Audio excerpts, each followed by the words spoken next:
Qatar gas ప్లాంట్లో పేలుడు సంభవించింది. ఇది ఇరాన్ చేసిన దాడి కాదు, డ్రోన్ దాడి కాదు, మిస్సైల్ దాడి కాదు, కానీ టెక్నికల్ ఫెయిల్యూర్. వాస్తవంగా ఇప్పటికే గ్యాస్ ఇంపాక్ట్తో చాలామంది అక్కడ ఉద్యోగాలకి భయపడుతున్నారు, ఎందుకు గ్యాస్ సంస్థల మీద దాడి చేసిందని. కానీ ఇప్పుడు నిన్న బర్జాన్ గ్యాస్ ఫెసిలిటీ ఆపరేషన్స్లో జరిగినటువంటి పేలుడులో అనేక మంది ప్రాణాలు కోల్పోయారు. ఇందులో భారతీయులు 14 మంది ఉన్నారు.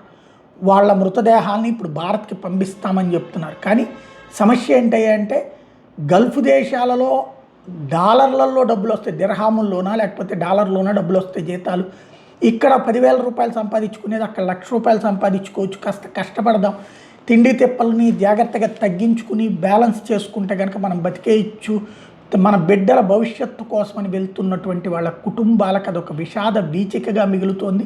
మొన్నటి యుద్ధ వాతావరణం, తాజాగా జరుగుతున్నటువంటి ఈ టెక్నికల్ వీటితో చివరికి శవాల కోసం కూడా రోజుల తరబడి కంటి నీళ్లు కాదు, కళ్ళల్లో నీళ్లు ఆవిరైపోతున్నటువంటి పరిస్థితి అయితే వస్తుంది.